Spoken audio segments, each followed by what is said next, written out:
Martin Unfiltered. We'll talk to Dr. Walter Kimball, president of Dillard University. HBCU funding, as the Kristen Clark of the Department of Justice speaks about the power of the John Lewis Act before Congress. All that all over social media, lots of discussion. People have been saying all sorts of different things. And I had Leslie Baskerville on yesterday. Both of them said it wasn't $45 billion. And so break down exactly you funding in these proposal, these budget proposals. Concerns that we have, but when people information, it creates bigger problems. So, and I had a chance to listen to Leslie and Victor, so I thought they listened to.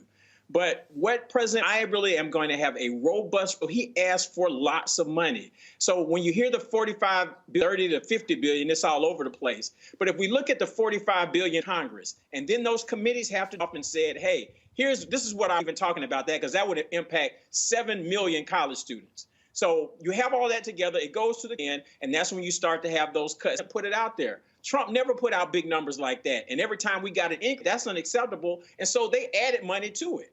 So that's the always do. I think he shocked people because he came up with a huge number. And I think he set the table. You had some toward the end of the Trump 2000, at the end of 20, HBCU Capital Finance Program. Corinne Jean-Pierre did an interview with HBCU journalists. She said that's $4 billion of it is from has been done. There has been significant investment trying to play the long ball to say how to. We're going to tell the truth about what's going on here. The problem is when people are making stuff up here. The problem is you got a bunch of people out here, and again, and let me say it, the Associated Press story was done, we're both wrong. Institution, and so in this that's called the damn truth. Those are the kinds of nuances that we've got to be able to honestly talk about. Exactly right. Those are the kinds of things, and I'm sure you'll appreciate this. We've got to have more diversity in terms of, a lot of people use to say Trump, saved HBCUs with $250 million a year. No, for HBCUs, it was a part of the Future Act. But people have posted that story over and over and over again to say, look at what Trump did. They don't talk about how it was already approved by both chambers of Congress with veto-proof majorities. His signature was performative. Or like Alma Adams said, the only thing he contributed was his signature. He didn't do any lobbying for that at all. So it's important for us to have that we can debate and say, all right, here's the facts. Now, you're saying that you want to do this and make us compete with all Hispanic serving institutions. The University of Texas at Austin just became an HSI this year, 25% Latino.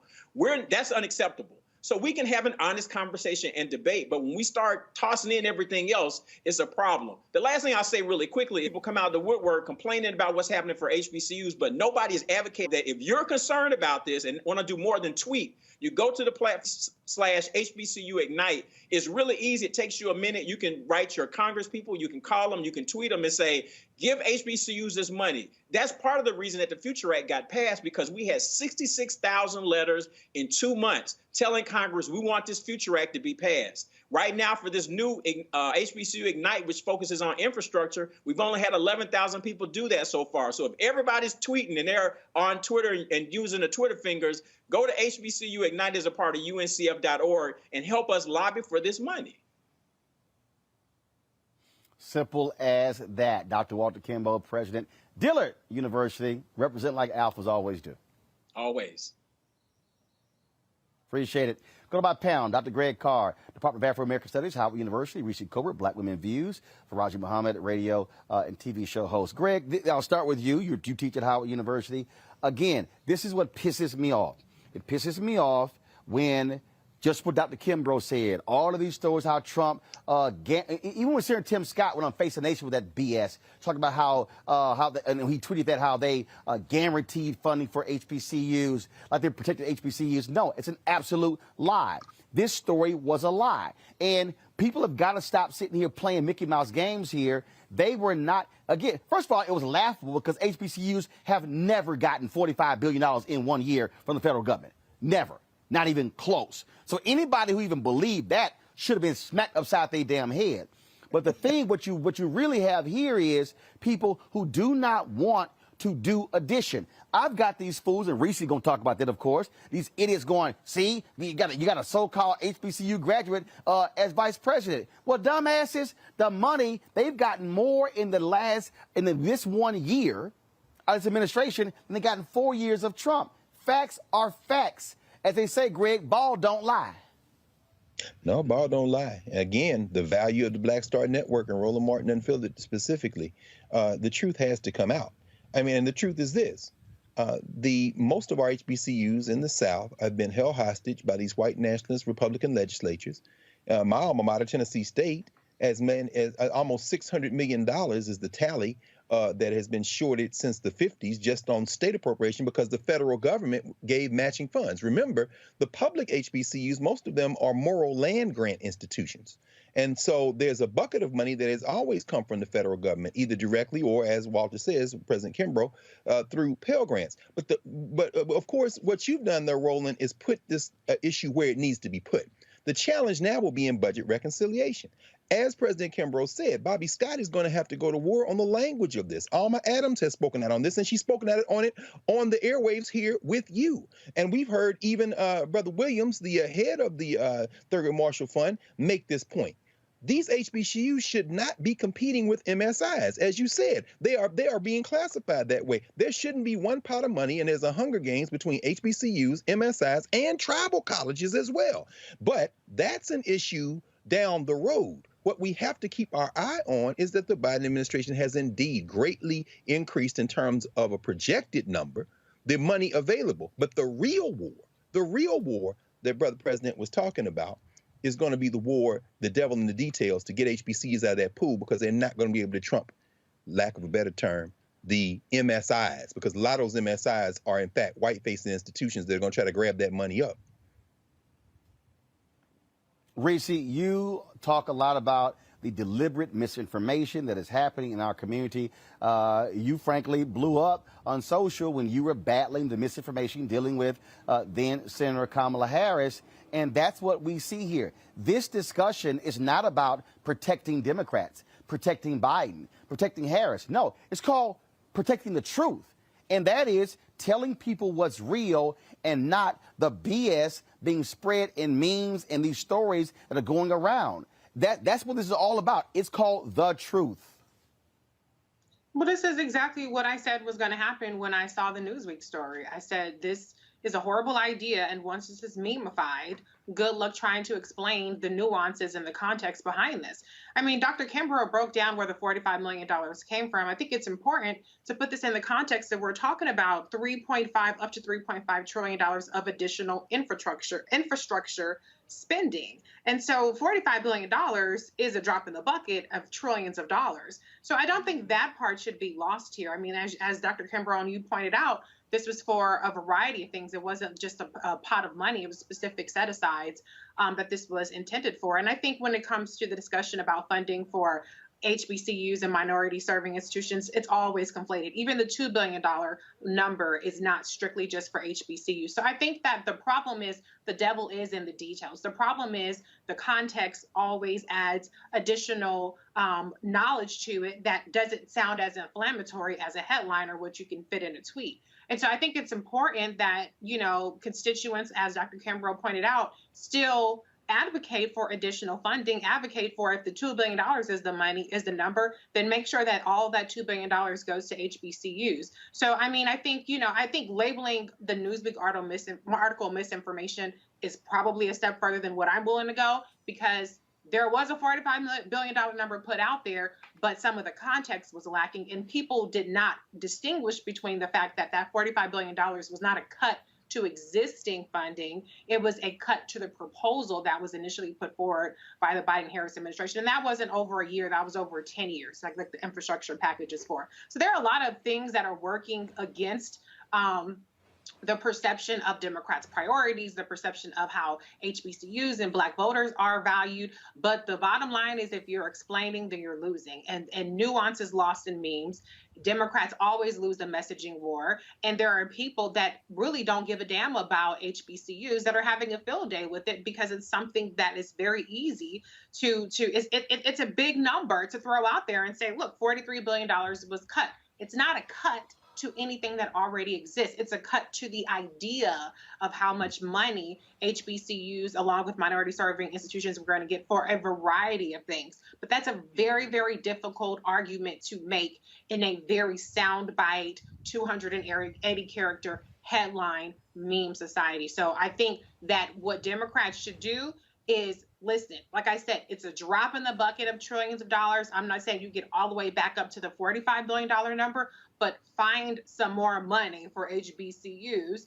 And if you're not going to do that, then you're going to spend a lot of resources and a lot of time just batting down this particular story. And there are going to be probably 100 more stories to come from. But one of the things that Trump was strong on, which was complete bullshit, was the notion that he was supportive of HBCU. And I was the one who was saying over and over again, well, he's taking credit for the funding that Vice President Kamala Harris fought for in the Senate and Congresswoman Alma Adams fought for in the Congress. But this is an area that the Republicans have been successful in messaging that they are supportive of HBCUs, at least on the federal level. So the Democrats are going to have some work in trying to undo this perception.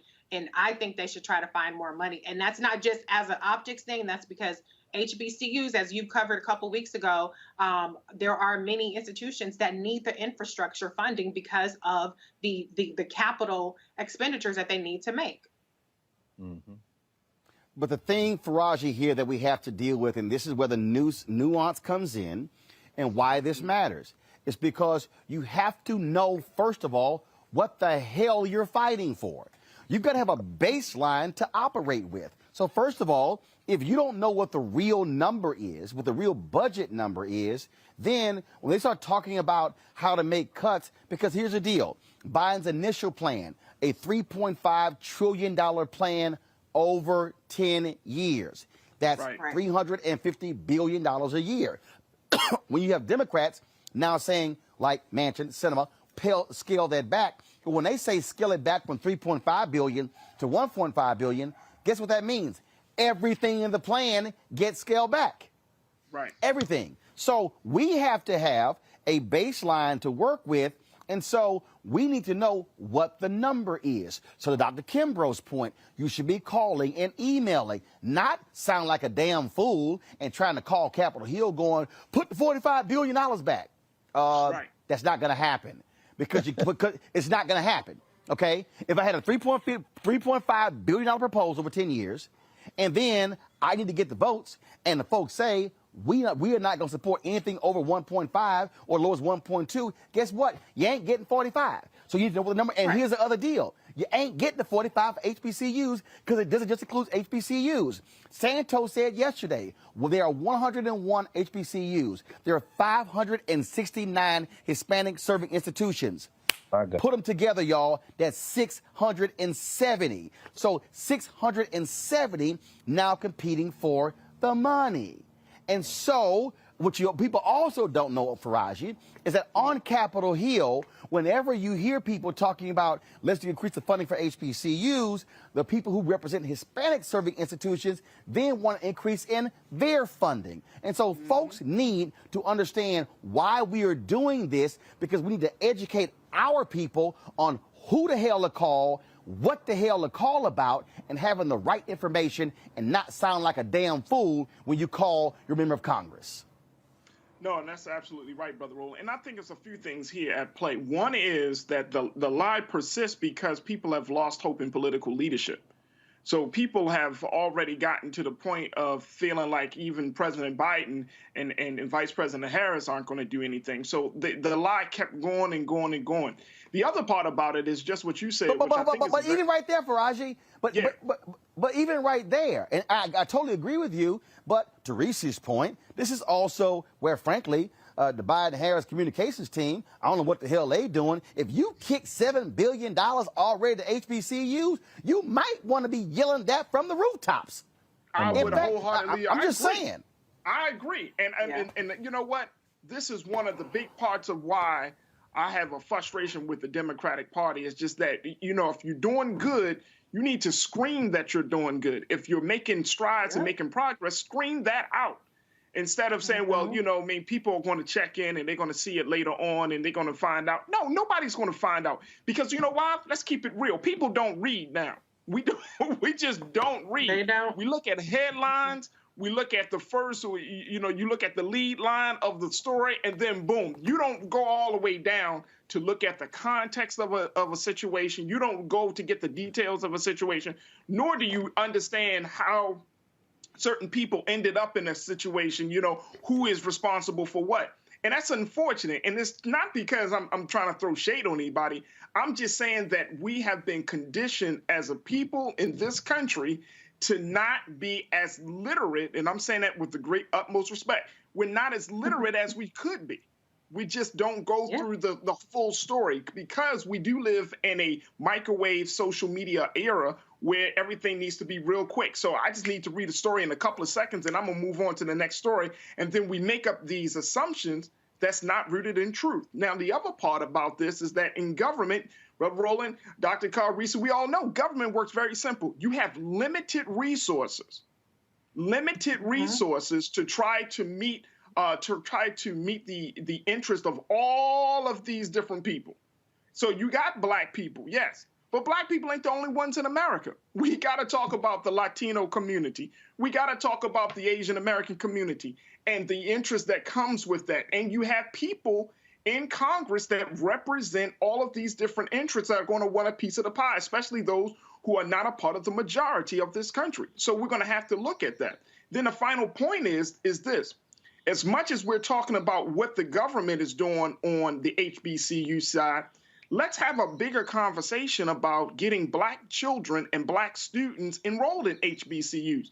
We would not have to be in this conversation. You know, Dr. Carr, I'm sure you have these discussions all the time at Howard.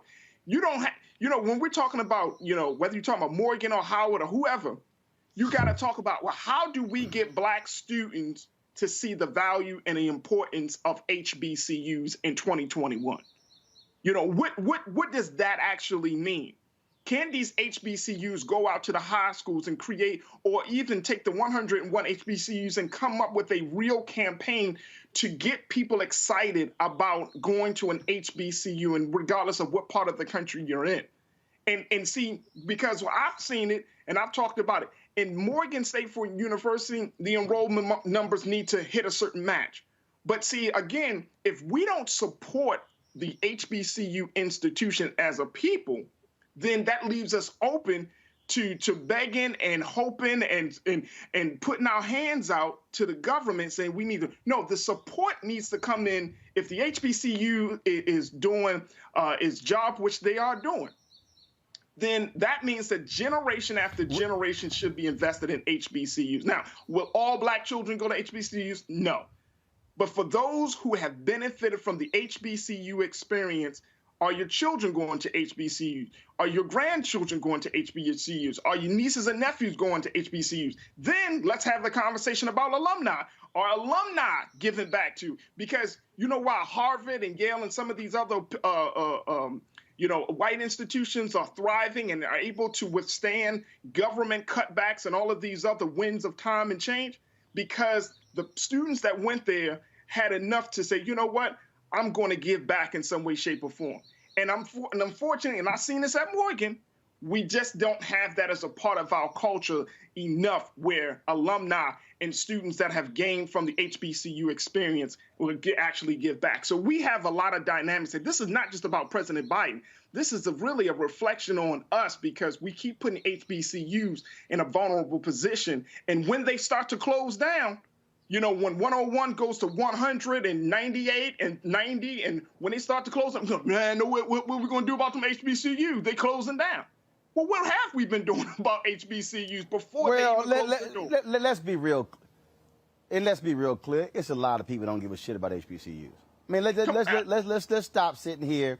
Let's just stop. I'm just going to go ahead and say it. And if there's anybody out there who love HBCUs and went to HBCUs and y'all tried that crap on me before, you can't say nothing because you went to Texas A&M. Actually, I can, because Texas Southern University is right across the street from my high school, Jack Yates High School. Prairie View A&M University is 50 miles down the road from where we are. And the fact of the matter is here, okay, and I ain't got a problem saying it. The only other person other than Tom Joyner, the only other person who's done more in terms of advocating for HBCUs on a black platform is Tom Joyner. I'm going to go ahead and say that, okay? In terms of putting HBCU professors and presidents on, speaking at HBCUs, using HBCU students when I travel across the country, when we do shows, paying them when we've done that. That's the kind of stuff that we've done. okay? But the problem is this here. There are people who are sitting their happy asses at home retweeting these stories. Y'all don't watch this show. Y'all watch all this other crazy stuff. You don't know stuff. And yeah, you're not literate. And to Reese's point, I'm going to tell you right now, Jamie Harrison, the head of the Democratic National Committee, the comms people for President Biden, the comms people for Vice President Harris, the comms people for Speaker Nancy Pelosi, who still hasn't come on here, the comms people for Majority Leader Senator Chuck Schumer, the comms people for the CBC. To Reese's point, Reese, I'm going to let you take it right from this point. Y'all got to learn how to fight fire with fire. They create memes. You don't create memes. So the reason you ain't got your story out because you trying to send out a white paper that's 5 pages long explaining everything. And we now live in the world of the meme on Instagram, the meme on Twitter and on Facebook. And that's why you're getting your butt kicked, because you don't know how to communicate in the 21st damn century.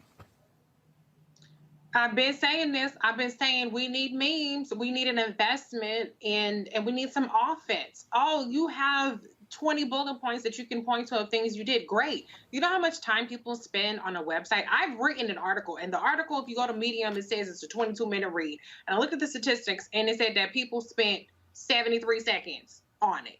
So you ain't basically read shit, because you about 21 minutes short of reading the whole damn article of all this information that I put out there. People do not read. If you put a link to an article on a Twitter thing, nobody's clicking on that. The click-through percentage is maybe 4, 5, 6%. You can look at this. If you are a person who has statistics or a business page, you can see that very few people click on the link. That's why you have to have embedded images. That's why when I did Threads, I had screenshots, because I knew nobody was going to click on a damn link.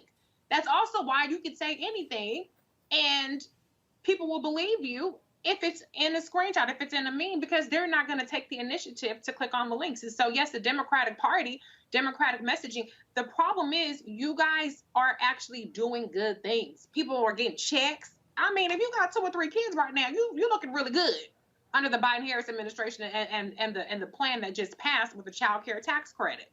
They should be up in arms calling their senators, telling Joe Manchin, I know you damn not going to cut out that child care tax credit that's putting money in my pocket every month that's expiring at the end of this year. I know you damn not going to do that. But no, they're not messaging the positive things that they're doing in a way that actually penetrates to people that aren't going to come to them. You are not going to bring voters to your Twitter account, to your town halls, to your web pages. You have to go to where they are. When it comes to Black voters, that means going to Black media. No, it's not Rachel Maddow. No, it's not Anderson Cooper or Chris Cuomo. That's not where a lot of Black people are getting their news. They're getting it from radio, from Black media, Black streaming services, Black social media. You know where the shade room is when you want to say go register to vote. Well, you need to be going to the shade room for all this other shit too. So you cannot only campaign during the campaign season. You have to campaign 24/7. That's what Republicans do. You have to be on the offense 24/7, and you have to be on the offense with a variety of tactics. Just simply ignoring the memes, just simply saying people are stupid, they don't know any better, or, oh, well, that's a lie, is not good enough. You have to push back very forcefully, and you have to give people an affirmative message, because if you let the opposition define you, it's too late by then. I've already seen this whole notion of HBCU funding being cut, being weaponized, and the longer it goes without being fact-checked, without putting some graphs out there, without putting some memes out there, the harder it's going to be to push back on. And so get on the ball, because you actually are increasing funding, but that's not the message that's getting out there. Folks, got to go to a break. When we come back, more Roland Martin Unfiltered, live from Los Angeles, right here on the Black Star Network.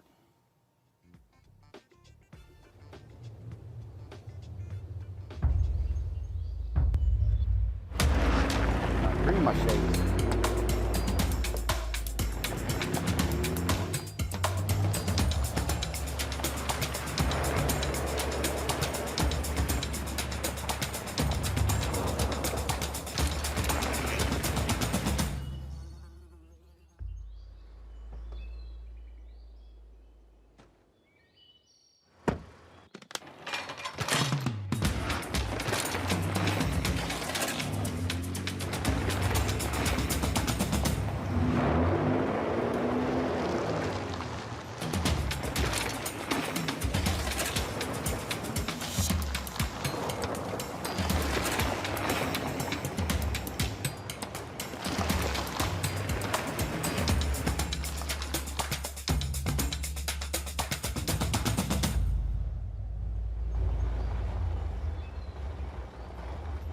Betty is saving big holiday shopping at Amazon. So now, she's free to become Bear Hug Betty. Settle in, kids. You'll be there a while. Ooh, where you going?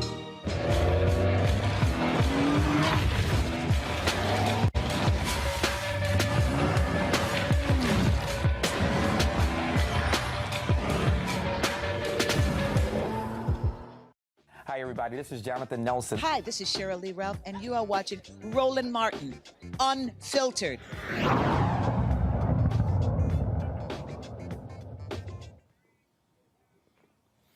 All right, folks, glad to have you back here on Roland Martin Unfiltered here on the Black Star Network. Kristen Clark, who heads the Civil Rights Division for the Department of Justice, she testified on Capitol Hill this week about the importance on the John Lewis Voting Act. Here's what she had to say.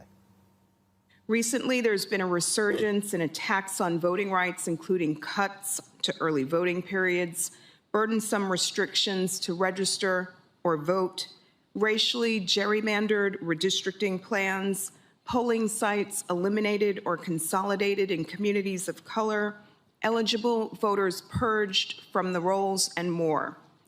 I am here today to sound an alarm. For the Justice Department, restoring and strengthening the Voting Rights Act is a matter of great urgency.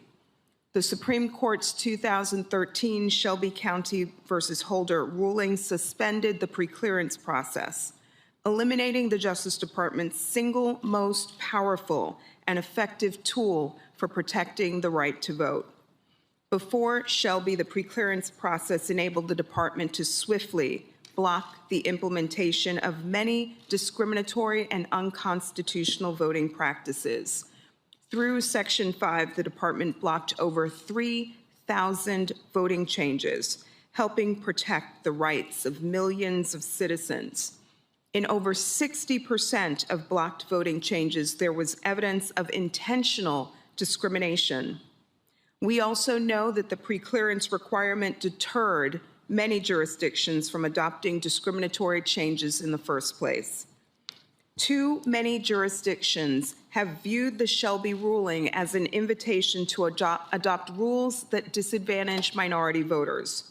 Today, jurisdictions that want to restrict voting rights have what the Supreme Court memorably described the advantage of time and inertia. These new laws can be challenged only through long, protracted, resource-intensive, case-by-case litigation, which we have pursued in states like Texas and North Carolina. We are on the cusp of another potentially transformational moment. A new redistricting cycle has commenced. 2020 census numbers show the U.S. has become an increasingly diverse nation, with population growth attributable to increases in the number of people of color. Absent congressional action, this redistricting cycle would be the first in half a century without the full protections of the Voting Rights Act, and jurisdictions may be poised to dilute the increased minority voting strength that has resulted from these natural demographic changes. Without preclearance, the Justice Department will have limited tools to obtain documents and to assess where voting rights are being restricted, thereby hampering enforcement efforts.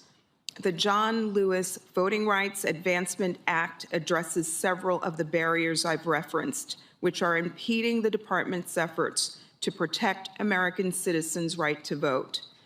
First, the act responds to the elimination of the preclearance coverage formula by updating the relevant criteria so that Section 5 coverage is tied to current conduct by jurisdictions.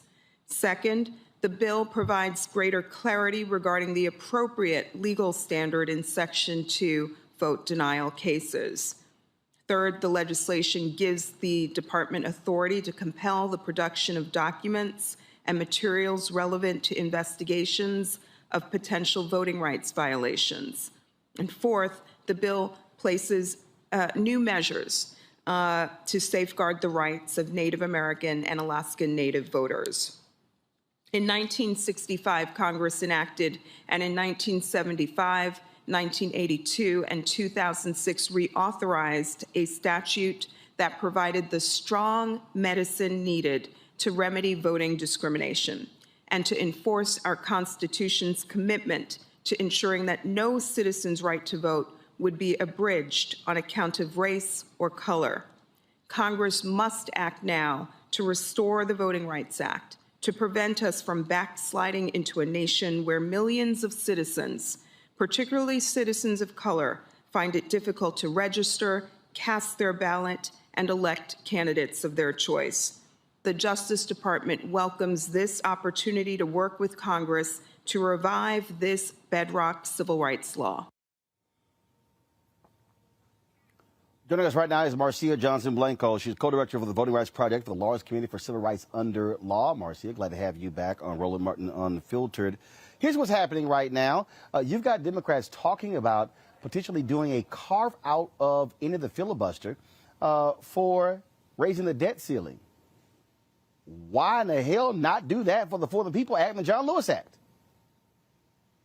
No, that's an important question. And I think they need to hear from us that this is really important. And, you know, as you just showed, Assistant Attorney General Clark really showed what's at stake. And it's essentially the future of our democracy. And we need Congress to take that as seriously as the debt ceiling.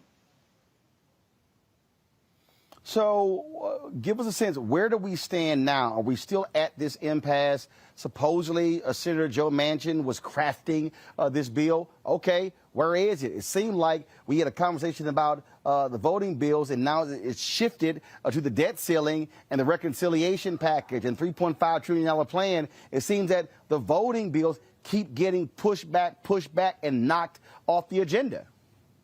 So yesterday was a really important step because the Senate has introduced its version of the John Lewis Voting Rights Advancement Act. And as you heard, Assistant Attorney General Clark really laid out what's at stake and what the bill does. So now there was a bill, there was a hearing. Now the Senate needs to move towards a vote.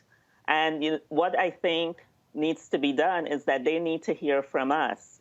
They've been very quiet on pushing for this legislation. And as we know, the Congress doesn't act or feel a sense of urgency unless they hear from us. And we need to rise up and say the Voting Rights Act, which transformed American democracy. I always say that American democracy really began in 1965 because that was when everyone was able to vote. Before 1965, we had all of these barriers. And now what we're seeing is that there's this response to the tremendous turnout that happened in 2020 with states like Georgia, like Texas, that have this history of discriminating, went right back to passing laws that will make it harder. They look exactly at what did people of color use to be able to vote? Oh, vote by mail? We're going to make that harder. We make them stand in line, and groups provide water and food to make sure that people feel comfortable while waiting in hours-long line. We're going to make that a criminal offense. We're going to fine people for providing assistance to voters. Voters of color overwhelmingly use drop boxes because we can't always make it to the polling site during voting hours. We're going to take away drop boxes. So these states have been very brazen in really going after all the means that people of color, minority voters used to be able to vote. And now we really need Congress to step in and say, no, we're not going to allow this to happen. The Supreme Court has already taken away the force of the Voting Rights Act in 2013, getting rid of the formula. So now Texas and Georgia and North Carolina and Arizona and states that were subject to federal review no longer have to do that. And we see what they've done.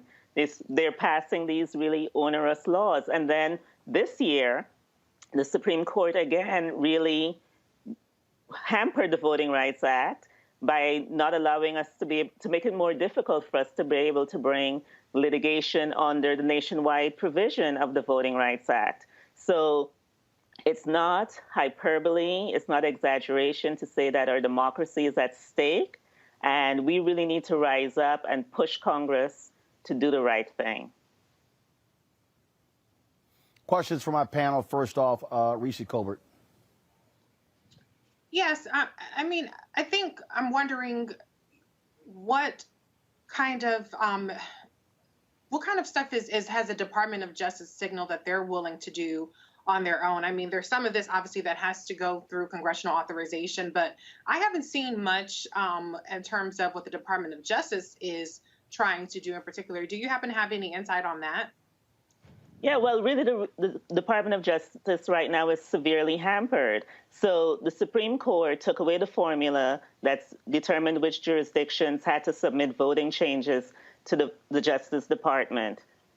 So now states with a history of discrimination in voting don't have to submit their voting changes. There's no notice of changes that are happening.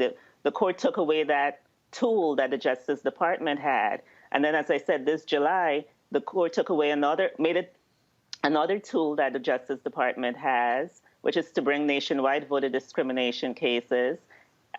It's now made it harder for the Justice Department to be able to do that. So the Justice Department is working with Congress to ensure that we have a voting rights bill that addresses all of these discriminatory laws that we're seeing right now. But the Supreme Court has really hampered what it can do. Raji?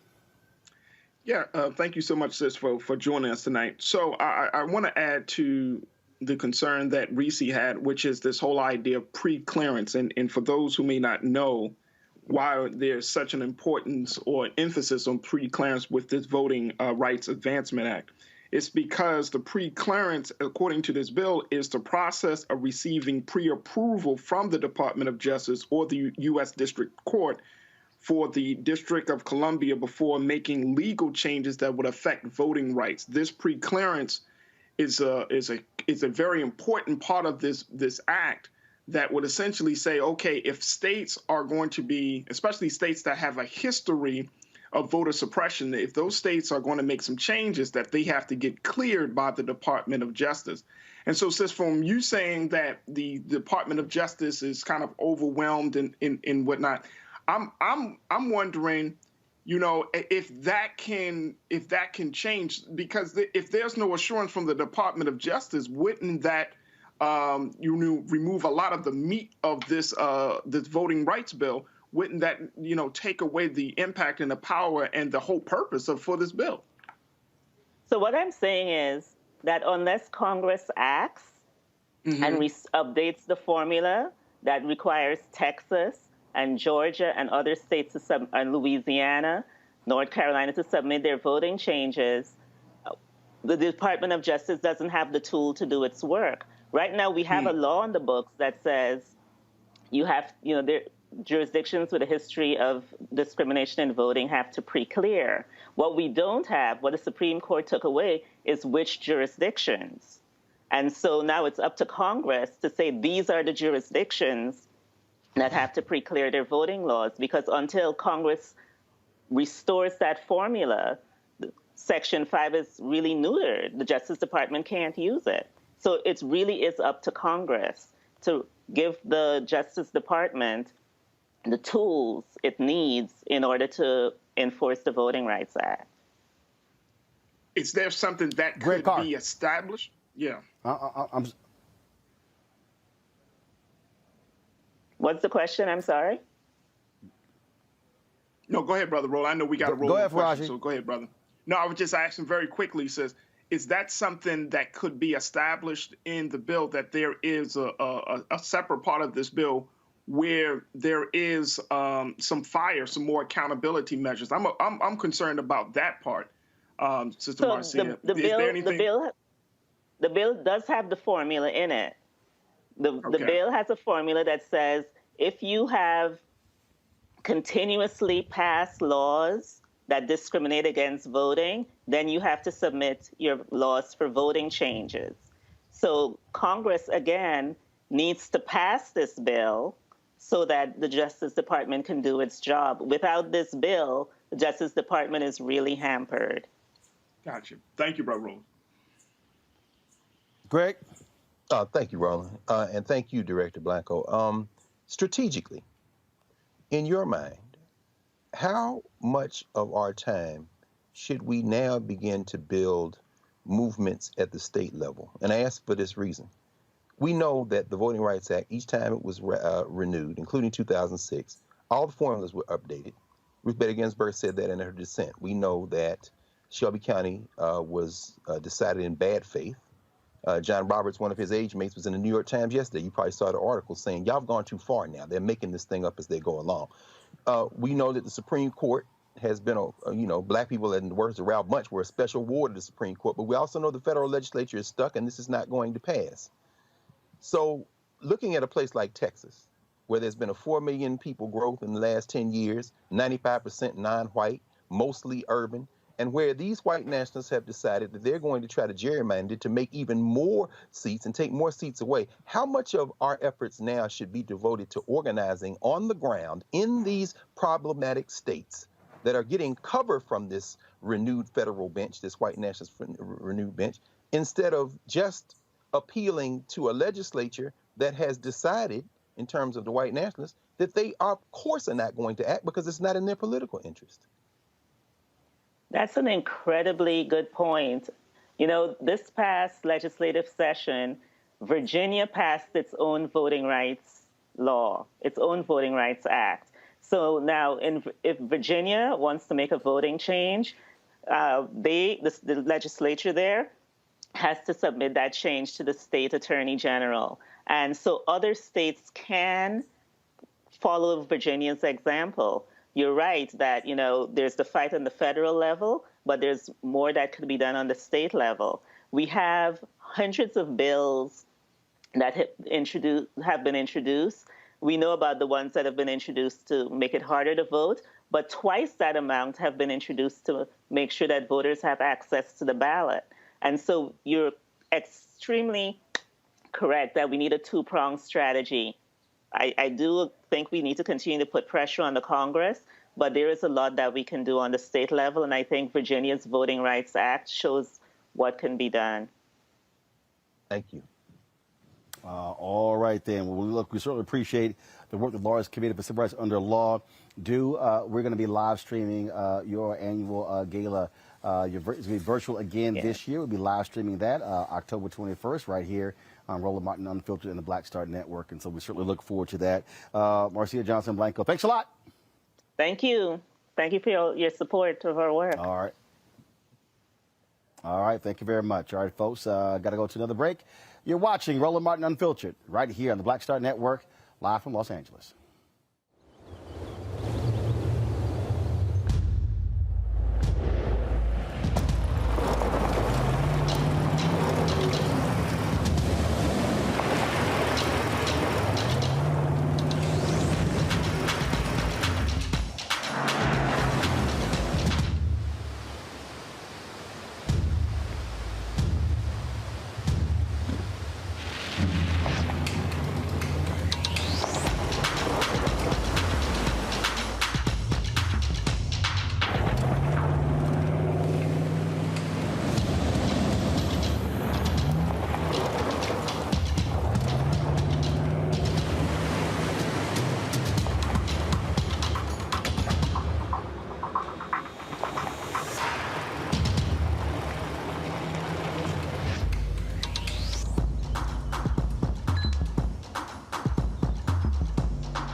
It's time to be smart.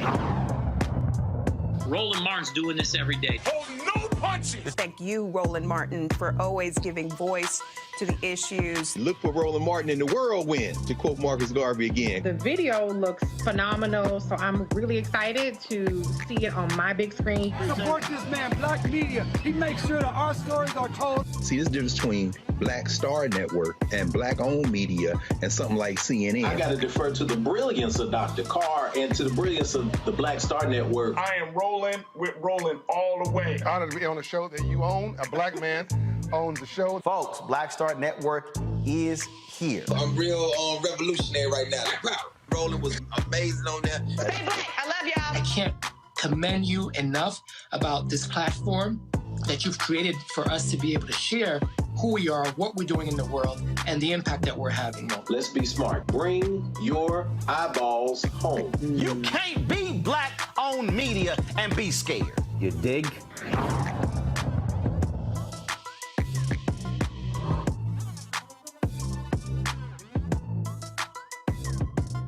Maureen is saving big holiday shopping at Amazon, so now she's free to become Maureen the Merrier. Food is her love language, and she really loves her grandson. Like, really loves.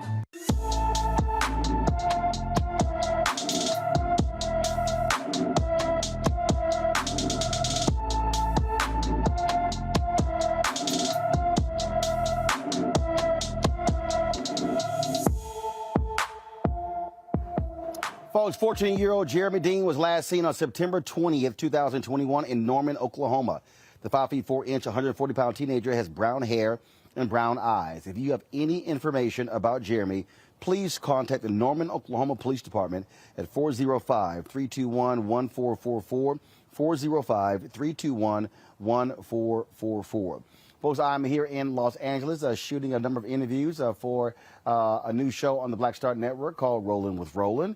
And so, might as well have a California story. California Governor Gavin Newsom has signed a new bill, new law supporting black moms and infants. It is called the Momnibus Act, and it will address racial disparities in maternal and infant health. Now, according to the California Department of Public Health, black women in California are 4 to 6 times more likely to die within a year of pregnancy than white women. Per every 100,000 live births, black women have the highest mortality rate.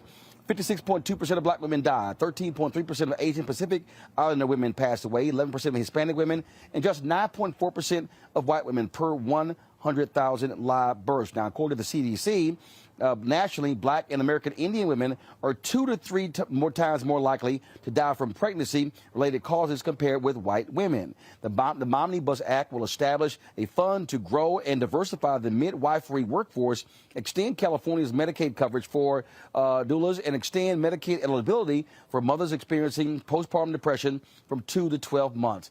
Reese, I'll start with you. Isn't it amazing how quiet the pro-lifers on the Republican side are about stories like this? Of course, it's amazing. I mean, they're not really about black life, that's for sure. And tackling the racial disparities in terms of maternal and fetal deaths is not something they're at all interested in. They're only interested in regulating bodies. I want to congratulate Governor Gavin Newsom for signing this. Obviously, it went through the California legislature, but I'm going to have to take a personal privilege here and point out that this is an issue that has been championed by Vice President Kamala Harris. This is something that she spearheaded in the Senate, introducing the first ever legislation to tackle black maternal mortality. She's really been on the forefront of this. And I've been seeing a lot of black people in response to this saying Gavin Newsom for president. And I think it's very interesting. It reminds me of 2020 primaries when Elizabeth Warren rolled out her plan after having said nothing about black maternal health the entire time she'd been in the Senate, and everybody fell over backwards for that. So this is an issue that I care deeply about. It's an issue that made me support Vice President Kamala Harris as a senator running for president, because she really cares about this. So I would like to see more black women who are really at the forefront of these organizations to tackle black maternal mortality get the credit that they deserve. The Momnibus bill in California very much mirrors the Maternal Care Act that Vice President Kamala Harris introduced as the senator. So she also had organizations in the White House this year for Black Maternal Health Week, which is something that she also introduced as a senator. And Congresswoman Alma Adams has done amazing work on this. And now Congresswoman Lauren Underwood is really pushing the Momnibus bill in there. She's getting great success. Her bills are getting out of committees and to markups, and she's doing incredible work. So I know this is about Gavin Newsom, but I'm going to say shout out to the Black woman and politicians who are pushing this issue forward, because it is absolutely appalling how Black women, and I just had a baby, and I was very much worried about my maternal health. That's why I sought out a Black woman OBGYN practice where both women were Black women, and happily I'm here, and so is my baby. But this is an issue that really needs a lot more attention. Yeah, and we're not, in the reality, Faraji, look, we're not touting Gavin Newsom. In fact, by the bottom line, he's the governor. He's signed it into law. The real issue is that this is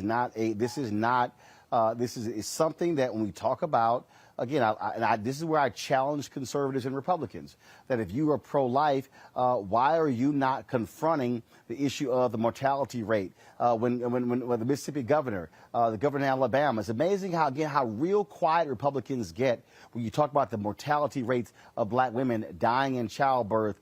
But I guess when they mean pro-life, they ain't talking about us, because they talk about us only when it comes to a Black woman who actually has an abortion, not a Black woman who dies trying to have a baby.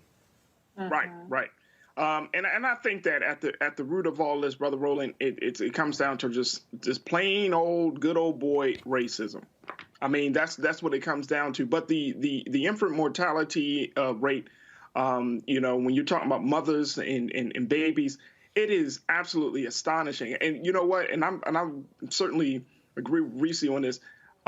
We just don't have enough conversations. And I know that as I talk to my wife personally has experienced some things when it comes to childbirth. And so as a family, we had to, have some very, very deep conversations about those things. And it's just like we have to, and I'm speaking as a Black man, we have to be supportive and make the space for the women in our lives, the Black women in our lives, to go and to really just to be the supportive as much as we can, and to try to advocate for their health and well-being. And it's not easy for a woman to, get pregnant. And then it's certainly not easy for a woman to get pregnant and to give birth, because there are just so many things that could potentially happen during that 9-month period. And so when we talk about this, yes, I'm happy to see that there's some pieces of legislation in it, but this should be something that a piece of legislation that should be duplicated across this country to protect Black women. And even more so, we have to have some very, very hard conversations within the Black community about how do we make sure that we give Black women the space to talk about their challenges of giving birth, and not using abortion or any other means to stop birth, take it so lightheartedly. And we're not having this conversation. It may be something that needs to be done in schools. I don't know. Well, bottom line, I think for me, Greg, is one thing having conversations, is another thing having policy. And that's the bottom line. I think what we had is we had way too much conversation, and we ain't had enough policy followed by enough resources to fix the problem. That's right. That's exactly right. And thank you, Reese, for leading us through what's going on at the federal level with Rep. Underwood and others who are pushing this at the federal level. But quite frankly, and this goes back to the previous story, the federal framework is fracturing. And people probably sick of hearing me say that, but that's okay, because history is what history is. California, the reason this is able to pass, I think it was Nancy Skinner in the Senate who passed it after it, who proposed it. It passed the California Senate. But the reason it passed is because people organized. The Black Women for Wellness Action Project out there, the Western Center on Law and Poverty, so many others. And it's going to take a local and state intervention for these kinds of things to be dealt with. Kay Ivey, who's taking COVID money to build new prisons in Alabama, God bless Kay Ivey, you white nationalist, you Klan-adjacent, anti-Black, anti-human governor. The thing that's going to displace Kay Ivey in Alabama is organizing. The thing that's going to displace that shovel-mouth Greg Abbott in Texas is organizing. Right now, non-Hispanic white people are, roughly speaking, about 40% of the population in Texas. That means that there are not enough people organized to break the backs of these people. The reason it passed in California is because the White Nationalist Party can't generate enough people to stop it. And finally, in terms of infant mortality, as was said by Governor Newsom, by Senator Skinner, and by all the people organized who pushed for this bill and this legislation, a great deal of this, as Faraji says, this is structural racism. So yes, more dues. Yes, Medicaid expansion. Yes, exempting folk from this welfare to work BS that begins back with Ronald racist Reagan. Yes, all of that. But infant mortality, and Reese, I mean, what does it mean for a woman who doesn't have to go and bust her ass waiting tables or driving Uber or doing whatever you have to do? Come on, Doc. Stages. I mean, this is a structural racism problem. By the time the sister gets pregnant and the baby is coming, she's at the tail end of a process where the stress has been eating her since she came out of her mother's womb. So ultimately, structural fixes are going to have to really be made at the state level, because the federal government is on the verge of collapse. Folks, got to go to a break. We come back, an update on the case of Julius Jones, the brother who execution date has been set, but the Pardon and Paroles Board has said his sentence should be commuted. That's next. I'm Roland Martin Unfiltered, right here on the Black Star Network. Oh, that spin class was brutal. Well, you can try using the Buick's massaging seat. Ooh, yeah, that's nice.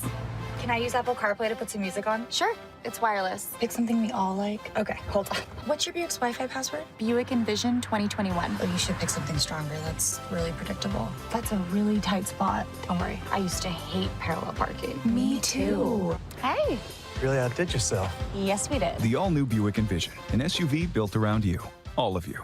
It ain't just about hurting black folk. Right. We got to deal with it. It's injustice. It's wrong. I do feel like in this generation, we've got to do more around being intentional and resolving conflict. You and I haven't always agreed. Yeah. But we agree on the big piece. Yeah. Our conflict is not about destruction. Conflict's going to happen.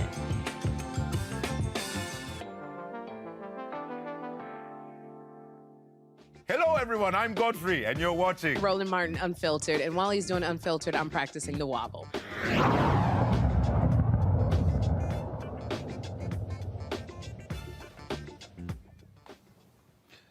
All right, folks, welcome back to Roland Martin Unfiltered here on the Black Star Network, broadcasting live from Los Angeles this week. Attorney David Prater, folks, has petitioned the court in Oklahoma to have Adam Luck and Kelly Doyle removed, citing political beliefs in their work with releasing inmates. Now, he is the Oklahoma County District Attorney. They are members of the Parole and Pardon Board, the ones that are involved in the Julius Jones clemency case. Prater thinks that their biases will affect the decision-making process. Now, the parole board previously voted 3-1 to recommend Governor Kevin Stitt commute Jones's death sentence to life with the possibility of parole. Stitt has refused to do so. Julius Jones of a clemency hearing for October 26th. His execution date is set for November 18th. So it's real interesting here, Faraji, when you look at this. So the DA is saying that, because of their work, they can't actually make an impartial decision. But I guess when they want all law and order people, lock them up, throw the key away, I guess they're okay to be on the board. I mean, when I was reading about this story, Brother Roland, they were talking about in this story some level of bias. Oh, man, this person might have bias. White people have been biased against black people for hundreds of years in this country. And we're talking about a situation that is circumstantial at best with Julius Jones. But to talk about somebody's bias because of, of a tweet that a person sent out or anything. I mean, look, the fact is, and this is what I see happening in this country, white people are becoming more and more upset because of the inevitable rise, and I'm speaking of the consciousness and the awakening that black people in this country are having. And so when we're getting involved with these cases, we want to see freedom. We want to see justice.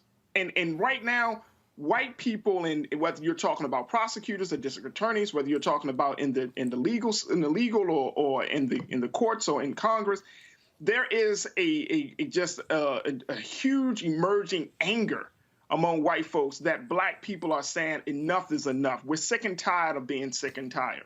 And so in this case of Julius Jones, I just say, you know, fine, you could go take the legal routes to try to get somebody removed, taking them off of the board, and, you know, that you feel like they're biased. But what about the bias of white America? What about the bias that has been against black people in this country, black and brown and red people of this country for so long? And so, you know, it's unfortunate that go ahead. Yes, sir. Well, the thing here, Greg, that I find to be laughable, the reality is everybody has biases. Everybody. There's no, look, I'm a journalist. There's no such thing as objectivity. It doesn't exist. You have a bias. The key is when you do something, does your bias show up? Is your bias present? Are you actually looking at all of the facts and making a rational decision? No, this DA, what he's mad about is that that's 2 of those 3 votes that recommended that he get a commutation. They want to put this brother to death.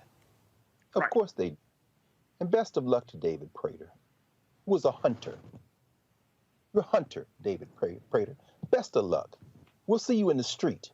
You have to organize against these people. His great indictment of Adam Luck and Kelly Doyle, he says they worked to release inmates. So you absolutely said it right. You want to lock our people up. Best of luck, David Prater, because the governor, the coward governor, first of all, the 3-1 recommendation wasn't to let the man walk. When you read the Innocence Project file, it's like, why is this man in jail at the first time? His lawyers didn't introduce his alibi. He was at home at the time of the murder. The guy who actually did it, Christopher Judson, whatever his name is, he made a plea deal, got 15 years, and is out free. The DA that put him in jail has had a third of his convictions overturned for prosecutorial misconduct, including 10 exonerations of people who were given the death penalty. The 3-1 vote should have been let this man go immediately. But the governor is a racist. The DA is a racist. Meet them in the street. There is no, we have to reframe how we're thinking about this. And with all due respect, we cannot continue to appeal to some sense of morality. There is no morality. This is a war on black life that has been unceasing since they brought us here. And as long as we attempt to have a conversation as if we're speaking the same language, in the words of Malcolm X, you're speaking a language they don't understand. The only thing they understand is force. And if that's going to be political force, then you need to organize, get other people of goodwill, and break the back of the power of this DA. Reese? Dr. Carr said it all, but one thing I will add to it is just that we have a so-called justice system, right, that assumes that, you know, we have these so-called laws and we have these protections so that people do not get falsely convicted. And so you would have a murderer who could potentially walk free on a technicality. And so there are all of these so-called protections in there to supposedly ensure that a person that is convicted is done so on the basis of real evidence beyond a reasonable doubt. And so that's why a lot of people get off and a lot of people don't even get charged in the first place. So why is it that when it comes to a person who, as Dr. Carr laid out, is innocent, and why is it when it comes to people who are supposed to determine mercy or grace for people who have served a certain amount of time or who have been rehabilitated in prison, or potentially are actually innocent, why is it that people who would side on the side of mercy are a problem? That is because it's not about justice. It never has been about justice. It's been about revenge, and it's been about, for some people, power and the lust for power and the way that they can exert that power over Black lives. The fact that this person is innocent is actually a feature, not a bug. Because your innocence or guilt has absolutely no bearing on whether or not you have these prosecutors who are all about, you know, like I said, terrorizing and abusing and seeking their revenge and their superiority over Black people. So you can't appeal to them on the basis that he's innocent, because that's actually even better if they're innocent, because it just shows the power of the system. It shows the power of white supremacy, that it's not about evidence. It's about what the hell we want to do, and we can get away with it. Ain't a damn thing you can do about it. That's right. Absolutely. All right, folks, got to go to a break. We come back. Senator Cory Booker gives Utah Senator Republican Mike Lee a real lesson on systemic racism and capitalism.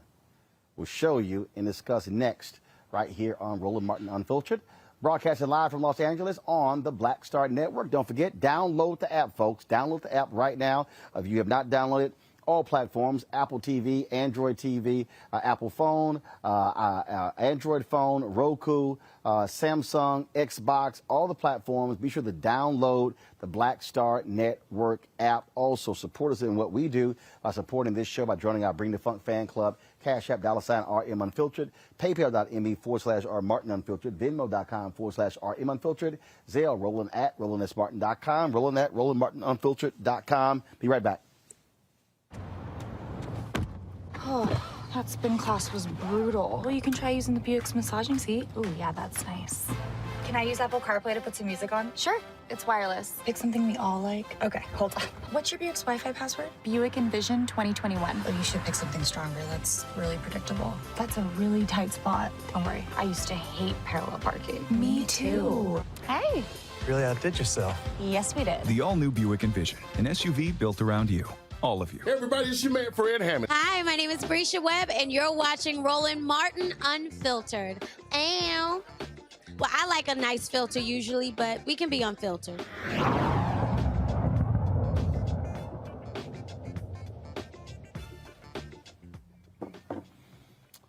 All right, so Shalonda Baker has been nominated to run the Office of Minority Economic Impact by President Joe Biden. Well, Republicans are not happy. Utah Senator Mike Lee is blocking her appointment because he doesn't like comments that she has made in the past about systemic racism in our capitalistic system. Well, he had to get educated on the floor of the United States Senate by Senator Cory Booker. Watch this. I would ask unanimous consent that the Senate proceed to Shalonda H. Baker to be the Director of the Office of Minority Economic Impact in the Department of Energy, that the nomination be confirmed. Is there objection? Ms. Baker stated the following, and I quote, "As we move into this new future, we must also remember that a just transformation of our energy system requires a careful interrogation of the racist capitalist politics that currently drive it. We must expose, then eradicate these underpinnings," close quote. I oppose Ms. Baker's nomination, and I object. The objection is heard. Mr. President. Senator from New Jersey. There is a difference between saying I am against capitalism and I am against racist capitalistic policies. That's a big difference. We are a nation that exploded forth to be the dominant economy on the planet through the capitalist system. But the capitalist system was not fair and equal all the time. In fact, it did not reflect what Adam Smith himself in his essay on moral sentiments talked about. Capitalism is an ideal that the best way to distribute goods and opportunity is through this idea of a free market where everyone has access. Well, clearly that has not been the case in this nation. I know this from my own family story about my father here in this area coming after college and being the first black person hired by a small tech company the president may have heard of called IBM. First black salesman in the entire Virginia area. As walls were broken, my father told me the story of why he left his company that he was working with because one of his managers said, "You should get out of here because no nigger is ever going to be allowed to be a manager at this company." That's racism. So here's a nominee who, in the context literally that my colleague read, racist capitalist policies, no one can deny that these policies existed in our country and that the free market system hasn't been free. In America, 1 in 3 households are energy insecure, meaning that they have difficulty paying their energy bills. And research has unfortunately shown that low-income households, disproportionately black and brown households, are more likely to be energy insecure. Energy justice isn't something we talk nearly enough about. And that's why Ms. Baker's role is so important. There's an urgency right now to create deeper community in this country and to ensure that everyone has the fruits of liberty and opportunity. It's what we swear an oath to. It's what Ms. Baker's job is all about, is making reals on the words of our united pledge that we will be a nation with liberty and justice for all. Reese, if people want to know why it is important to have black progressive voices in the United States Senate, that was a 3-minute and 18-second edited example of how, if you have all these white folks in the Senate with no clue about the reality of what it means to be black in this country, that was a lesson for Senator Mike Lee. A lesson that probably fell on deaf ears, but shout out to Senator Cory Booker because he's one of two who, now we have Senator Raphael Warnock, who is also a champion in the Senate. But I also want to point out we don't have any black women senators either. So it's very interesting that defending a black woman in her absolutely correct commentary, Shalonda Baker, fell to Senator Cory Booker. This is why it's important to have representation. It goes beyond just simply the vote tallying. It goes into a lot of these very key personnel decisions. Vice President Kamala Harris has had to break a lot of ties in terms of invoking cloture on different nominees. Almost all of them have been people of color. And so the Republicans have made it clear it doesn't really matter what you have said in your past. They'll find some, just like they made up shit that was supposedly wrong with what Kristen Clark said and Vanita Gupta, and they blocked Neera Tanden because, you had some progressives that were salty about her tweet. The bottom line is the Republican Party is always going to fight against a more equitable society. They're always going to fight against representation. And we know that when black women are in positions of power and positions of leadership, things are more fair and are more equitable. And that's why somebody like Ms. Baker is a threat. And I'm so glad that Senator Cory Booker was there, because even though Mike Lee will not give a damn about anything that he said, Senator Cory Booker does act as the conscience of the Democratic Congress, along with Raphael Warnock, and letting them know, the Mansions and the other ones that hide behind Manchin and Sinema, no, y'all not about to do wrong by this black woman. So I'm just letting you know right now how it's about to go down. But the Republicans are a lost cause. Raji. Look, to hear Senator Booker just school this guy, take him to school on history, that's sad. That's the sad part about it is, you are a paid elected official, and even as a paid elected official, a white paid elected official, you get just shook up and get all discombobulated by somebody calling policies racist and capitalist. That's if that's not white frailty, I don't know what is. We're at that point right now in our Congress where you can't even say the word racist, and then you gotta explain to somebody, a grown-ass man, that there have been racist policies. And I love what Senator Booker said. We're talking about, energy justice. You got to explain this to a grown-ass elected official? Come on. So we got to go back to square one to talk about how this country has been built and all of the things that have led us to this point that have been both racist and capitalist and have not been in the best interest of our people in this country, nor has it been in the best interest of white people, if you really look at it. So at this point, it's like, this is just sad. And yes, we can say, oh, he got schooled, but it's like you schooling a 5-year-old or something. You're a grown man. You don't know this stuff. And you getting so upset because somebody said not even saying your policy, it said the policies. So it's talking about years of policies that have not been in the best interest of black and brown communities, and you getting upset.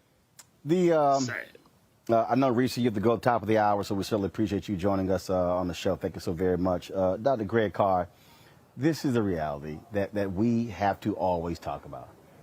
White folks in this country have operated in their full totality of whiteness. They are oblivious to the realities of what we've had to deal with.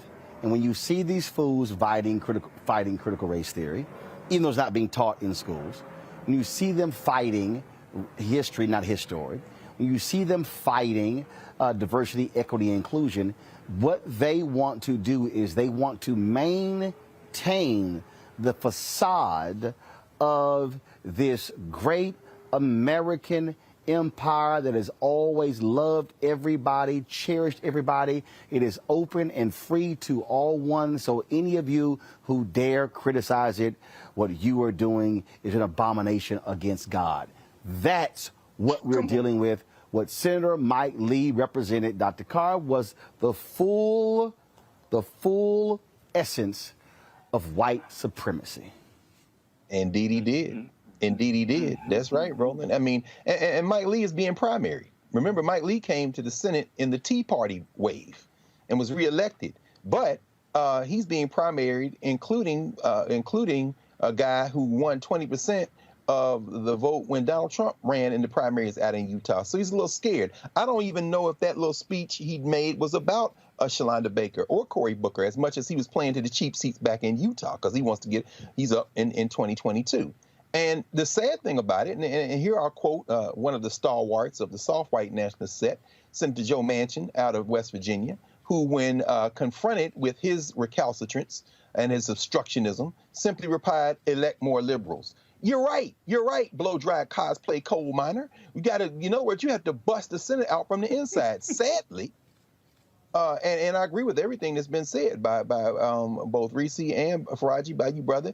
You know, Cory Booker is trying to speak a language they don't understand, but even in what he said, here's a man with Stanford, Yale Law, got a Cecil Rhodes Fellowship that went to Oxford. Surely he has read The Wealth of Nations a little bit more closely than he did to make Adam Smith a hardcore racist who called all black people, including his daddy bloodline, savages, said China was a fraud, and said that the reason capitalism would triumph was because it's going to come on the wings of white men. Surely he read The Wealth of Nations a little bit closer than to hold that up as some kind of defense of this sister, which really in the end translates to this, Roland, exactly what you said.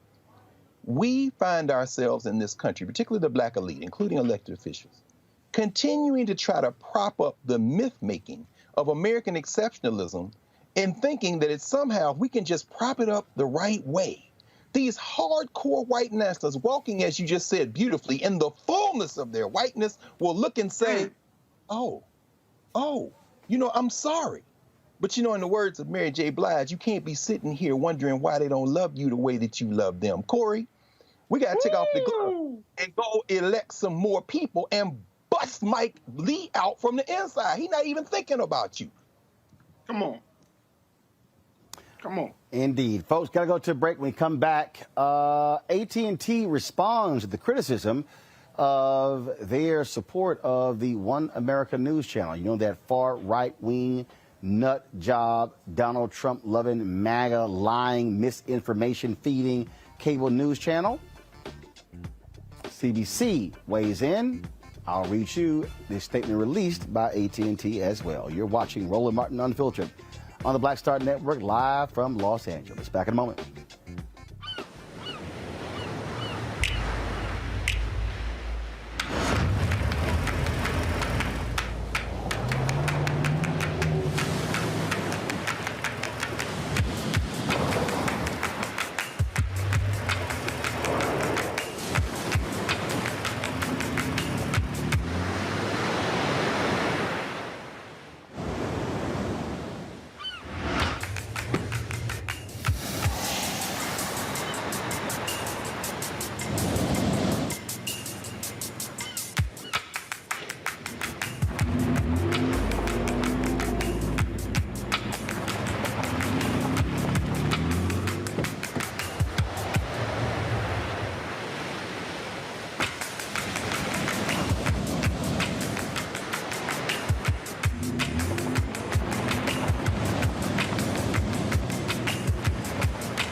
Betty is saving big holiday shopping at Amazon. So now, she's free to become Bear Hug Betty. Settle in, kids. You'll be there a while. Ooh, where you going? Welcome back to Roland Martin Unfiltered. After Reuters did a story talking about the involvement of AT&T with One American News Network, that is the right-wing Donald Trump-loving MAGA network that is filled with misinformation and just outright lies, the Congressional Black Caucus weighed in. This was a statement from CBC Chairwoman Representative Joyce Beatty. It has been brought to our attention AT&T, a longtime supporter of CBC-affiliated initiatives, has been identified as a primary sponsor of the far-right, anti-democratic, hatred-peddling organization One American News Network. AT&T's support of OAN is in direct opposition to its claim of embracing and valuing diversity, equity, and inclusion. As members of the Congressional Black Caucus, we find these allegations appalling and call on AT&T to respond immediately. We will not yield in our dedication to combating any attempt to circumvent democratic principles, disenfranchise American voters, and marginalize black communities.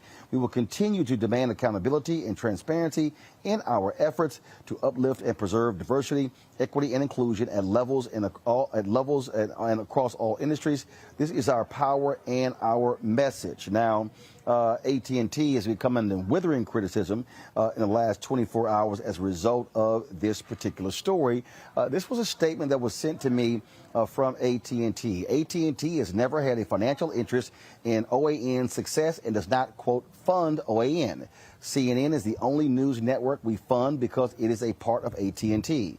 When we acquired DirecTV, we refused to carry OAN on that platform, and OAN sued DirecTV as a result. As part of the settlement of that lawsuit, DirecTV agreed to a commercial carriage agreement with OAN 4 years ago. OAN's programming is also carried by other TV providers. DirecTV also has commercial carriage agreements with CNN, MSNBC, Fox News, and other news channels. DirecTV offers a wide variety of programming, including many news channels that offer a variety of viewpoints, but it does not dictate or control programming on the channels. Any suggestion otherwise is wrong. The decision of whether to renew the carriage agreement upon its expiration will be up to DirecTV, which is now a separate company outside of AT&T. Now, here's the deal here, Greg, and I understand the statement from them. But the reason people are also responding, because it was the OAN founder, the OAN founder, who said that it was AT&T executives who encouraged him to launch this network. That is what people are talking about. Yes, sir. Well, Roland, I mean, you're the master of knowing how these interlocking media corporations work and what their interests are. Correct me if I'm wrong. Isn't AT&T headquartered in Dallas?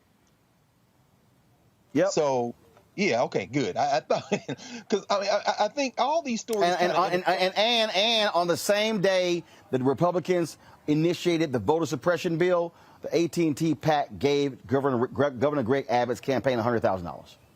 Wow. Well, as you always say, follow the money. Follow the money. AT&T's total subscription viewer base went down. It's been going down. It went from 26 million in 2015, domestic U.S., to 15.5 million in August. One thing about white nationalists, they loyal viewers. They're going to watch Fox. They're going to watch OAN. So it's business. And as was reported, if OAN lost that DirecTV platform, they would crater. And so, you know, AT&T is counting their money. They got their finger in the wind, trying to see what political direction this country is going in.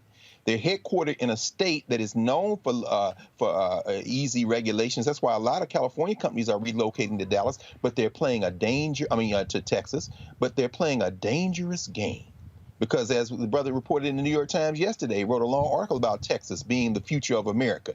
These businesses are getting nervous because some of these political folk like AT&T and other businesses are weaponizing have gone so far, in fact, that they are risking a black and brown and intelligent lash against this white lash that could ultimately accrue to AT&T's detriment. So what we might see is AT&T back up off OAN if they feel like it's going to be bad for business. And at this point, I guess we just don't know until people put enough pressure on them. Faraji. Dr. Carr and Brother Roland, that's the part about this situation that that disturbs me the most is that, I mean, they've already put the money into OAN. So by them already putting the money into it, and if they back off at this point, it's only because of public pressure, not necessarily because it doesn't align with their values. And so they're going to find another way. There's somebody within AT&T or somebodies or a group of people who are feeling the mission and the values and the work of OAN. Somebody said that this needs to be invested in and this needs to be invested in heavily. And I would just wish, I mean, I'm going Christmas. I know this is October, but I wish this would just have a Christmas wish that when we have moments like this, we can just say, all right, black folks, let's just stop subscribing to AT&T. Change your phone service and change any other service related to AT&T to someplace else. But the bottom line is that now, you know, AT&T is still one of the biggest telecommunications companies in this country. And at this point, it's like, what is there left for us to do? How do we, and I say it like this, Dr. Carr, how do we bring that fire to their ass to let them know that the decisions that they have made with our dollars, now check this out, they use our dollars to support interests that are not in our best interest. How do we bring the fire under their ass to make sure that they stay accountable to us? Not just in a public call out or even in a statement, but in a way that they can feel it. Now, I know that back in earlier part of this year, they had like the Black Future Makers. They had a campaign about, you know, black people doing something. I'm getting so sick and tired of PR campaigns trying to smooth over institutional racism. It's just sickening. And at this point, it's like we need to figure out some but here's the answer. No. First of all, we don't have to figure it out. It's very simple what it is. And that is the carriage deal there that they receive. And that is OAN receives financial resources, subscriber money from DirecTV and other channels for their content. Now, according to the Reuters story, 90% of OWN's revenue comes from AT&T, which begs the question. That's huge. Other cable networks are carrying them, but are they paying them a subscriber fee? That's the real question that people have to ask. Now, what I would say is, okay, AT&T, are you encouraging black channels to be launched? And are you going to pay them subscriber fees? And let me explain this to everybody who's watching. When you sign these carriage deals go for 3, 5, 7 years. That means you're locking that revenue in. And so let's just say you're getting 10 cents per subscriber. If you got 15 million subscribers, that means that you're getting 15 million times 10 cents every single month for the next 3 to 5, 7 years. Do y'all understand, folks watching, how you can, when your revenue is locked in, how you're able to actually build? Just so y'all understand that if you're talking about, so you just take what I'm doing. If you take what we're doing, if you say that, oh, okay, so we're going to take $15 million, 15 million subscribers, and go 10 cents a sub, okay? And remember, you're getting this money per month. All right, these are monthly fees. That means that OAN is getting $1.5 million per month from those 10 cents, as if that's the deal.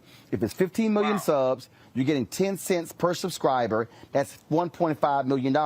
That means that in the course of a year, they're getting $18 million from AT&T, if those are the terms of the deals. Now, again, I just want everybody listening to understand when I am trying to unpack this stuff for you. If Roland Martin Unfiltered and Black Star Network decided to say, hey, AT&T, if they put Black Star Network on their system and paid us 10 cents per subscriber, okay, every month, do you know what would happen? That means that I can go out and hire, let's say, 50 staffers. You know what? Let's say 100 staffers at $100,000 each. That's $10 million, y'all. And guess what? I got $8 million left over. So I will go from 15 people overall. I don't have 15 working on the show. I got 50 people overall to 115. What do you think I could do with 100 more people? That's the difference when you get that additional 18 million. So a bunch of y'all are watching. Why have we been very aggressive in going after General Motors, McDonald's, Target, Verizon, other insurance companies and others when it comes to funding? Because the advertising was driving media. And so when you're able to receive the advertising, and I appreciate the insertion order for the commercials you've been seeing from Nissan and from Amazon, we want to see a multi-year agreement from Nissan and Amazon. Not just ads in the fourth quarter, we want to sign a 3-year contract. That means that if we sign a 3-year contract for $3 million with Nissan and a 3-year contract for $3 million a year with Amazon, and that's $6 million a year that we are locking in for the next 3 years. That's how businesses are able to forecast. And so what we should be asking here, and I want AT&T. AT&T should be a leader here, and they should step up and say that they are going to commit 7% of the annual advertising marketing budget that they have to black-owned media, and by 2025, that number will go to 15% on an annual basis. Return on investment in terms of supporting African Americans. Then I will want to see AT&T, and I know they spun the company off, but there's still an equity interest in DirecTV. And then also you got the merger between Time Warner and Discovery. I want to see them say, you know what, we're going to do the same thing. We're going to launch an OTT network, and we're going to help fund it that's targeting African Americans, and just like we would encourage the launch of OAN. That's what we are to do, Faraji, to answer your question. And so, to the organizations demanding meetings, that's what we should be asking. That's what I'm asking, and that's what it boils down to. I got to go to a real quick break, and then we'll come out with our final segment on today's Roland Martin Unfiltered on the Black Star Network. Oh, that spin class was brutal. Well, you can try using the Buick's massaging seat. Ooh, yeah, that's nice. Can I use Apple CarPlay to put some music on? Sure, it's wireless. Pick something we all like. Okay, hold on. What's your Buick's Wi-Fi password? Buick Envision 2021. Oh, you should pick something stronger. That's really predictable. That's a really tight spot. Don't worry, I used to hate parallel parking. Me too. Hey. Really outdid yourself. Yes, we did. The all-new Buick Envision, an SUV built around you, all of you. I'm Bill Duke. This is Diala Riddle, and you're watching Roland Martin Unfiltered. Stay woke.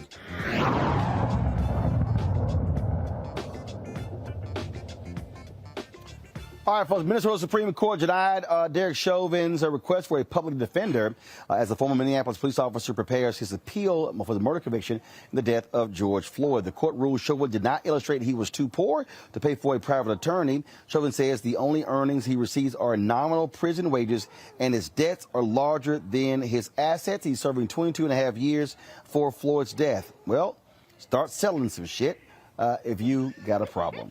Also in Minnesota, body cam video released allegedly shows Minneapolis police officers celebrating the, quote, hunting and taunting of peaceful protesters just days after George Floyd was killed. Watch this.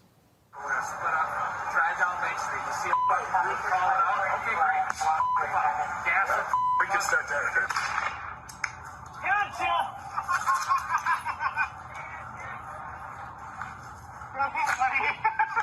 You guys are out hunting people now. It's just a nice change of tempo. Yep, agreed. These people. Be very, very quiet. Let them have it, boys. Let them have it. Get out of here. Right there. Get him, get him, get him. Hit him, hit him. The recordings were released as part of Jaleel Stallings' criminal trial. He was accused of trying to kill police officers after returning fire to an unmarked police van. Stallings was acquitted. Now the videos are part of an ongoing internal investigation into the officers' actions seen in these videos. Let's go to Austin, Texas, where for the first time in department history, the Austin police chief has suspended officers for not intervening when another officer uses excessive force. Police Chief Joe Chacon suspended officers Catherine Alzola and Eric Perez for doing nothing as a handcuffed suspect was tased and beaten with a baton. A third officer who was involved is under investigation. An internal affairs investigation found that both Perez and Alzola had a duty to stop the other officer from using additional force on the handcuffed man. The thing here, Faraj, is that this is where you have to have accountability in the police department. And that is officers not saying anything, not doing anything, not stepping in. And so these officers who were firing on these people were not telling people who they were. They know who the hell was shooting at them, firing things at them. And, of course, the case in Austin, this is what happens when, you need to have some responsibility, and that's what should have happened in this case. So I'm glad to see the Austin police chief do what he did. Absolutely. But, it still goes back to the savage nature. And, I hope I'm not stepping out of bounds when I say this, Brother Roland, Dr. Carr. But it felt like, we were back in the 1800s. He's like, get them, boys, get them. All of that Southern talk. It sounded like we were back in a time where our people were enslaved. And this was just part of a Saturday night party. And it's unfortunate because, this is police officers. We can, and Brother Roland, you're one of the main platforms that talk about police misconduct more than anybody that I've ever seen. And to see that video, just that little bit of video, we're going to hunt activists? We're hunting activists? That's what police officers are saying. Get them, boys. We're hunting activists tonight. That is savagery. That is, that's just devilishment. And it's pure, unadulterated, unfiltered way. And that's why you got to have those body cam footage, dash cam footage. You need to see what they're doing at all times and to take action against them, Greg. That's right, Roland. I agree with Roger. I just say, though, that I don't think of it as police misconduct. I think of it as police conduct. They're hunters. This is just something they've explicitly said, but we've been saying all along. They get dressed to go hunt. And if you're not a hunter, they try to shun you. They try to hem you up, like the sister who was a sergeant in St. Louis, the sister who's now retired, who they tried to hem up when she doesn't want to go hunting. No, she's trying to police in a different way. That's what they do. And so, again, I encourage them to say that with their chest. Just think about this. As you said, Roland, you just reported it. This young brother, Jaleel Stallings, they tried to send him up on the idea that he was trying to murder cops. He was acquitted of all charges. What does that mean? That means there was no way for them to hang him with it because these hunters were in an unmarked van shooting rubber bullets, and the people told him they shooting out that van, and so he pulled his strap to try to stop it. If any kind of way they could have sent him up for that, they would have. And so what we're seeing there in Austin, of course, is a direct result of that demographic change in the state of Texas. The fastest growing city in the country is Dallas-Fort Worth. Number 2 is Austin. And those 95% of non-whites who have moved to Texas in the last 10 years, 70% of that migration has gone to the urban areas, about 1% to the rural areas. So when you're talking about Texas, you may say it's a red state, but you got to look at the blue places: San Antonio, Houston, Dallas-Fort Worth, Austin. And so the police chief in a city where people can empower elected officials and appointed officials do something different might have a chance to reverse engineer some of this patter rolling. But it isn't police misconduct, it's police conduct. This is what they were founded to do. You stop those hunters through a number of ways: political protests, street protests, and if they're in an unmarked van shooting bullets at you, you return with the strap. Folks, that's it for us. Greg Carr, Raji Muhammad, we surely appreciate it. Thanks a lot. Reese Cobra, thank you for being with us as well. Folks, we've got to go. Please support us, the Black Star Network. Download the app. It's on all platforms: Apple phone, Android phone, Apple TV, Android TV, Samsung, Xbox, all the platforms, you name it. We are available. Amazon Fire, Amazon Fire TV, Fire Stick. So tell a friend. We've exceeded 16,000 downloads. We want to have 50,000 downloads by December 31st. At the end of this year, so let's make this thing happen. Also, support us with your resources by joining our Bring the Funk fan club. Every dollar you give goes to support this show and what we do. We are here in Los Angeles. We have one of our new shows that's going to be on Black Star Network called Rolling with Roland, interview series. Last time we were here, we talked to Richard Lawson, Glenn Turman, Bill Duke, Jack Kay, Michael Collier, Mario Van Peebles, Jeffrey Osborne, this week. We've talked to Dondre Whitfield, Johnny Gill, Guy Torrey, Sherry Shepard. Today, Damaris Lewis, Maddie Rich. Tomorrow, I'll be talking with Chris Spencer, Michael Ealy, and Laz Alonso. And so I can't wait for y'all to see that, especially an emotional moment. When Maddie Rich talked to Spike Lee. I might remember the issues that they had, the back and forth they had more than 20 years ago. Man, it's going to blow y'all away, and brought Maddie to tears. Trust me, only on the Black Star Network. Support us with your resources. Cash App, $RM Unfiltered. Of course, Venmo.com/RM Unfiltered. Zelle, Roland at RolandSMartin.com. PayPal is, PayPal.me/R Martin Unfiltered. Folks, that is it for me. I am here to the Hollywood Bowl. Check out Dave Chappelle, his documentary on Netflix. I saw it at the Tribeca Film Festival. They re-edited it, made some changes.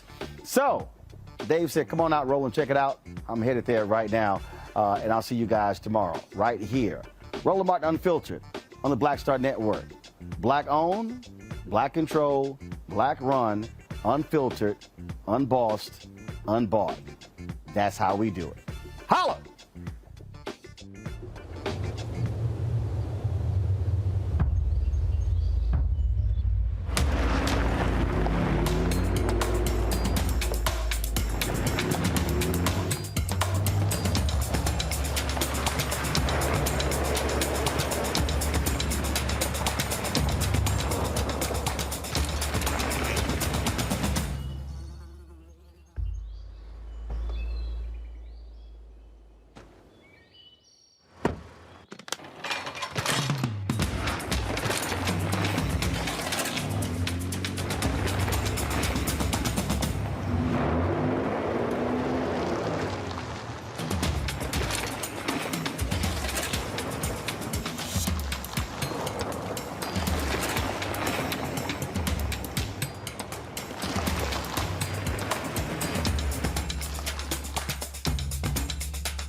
It's time to be smart.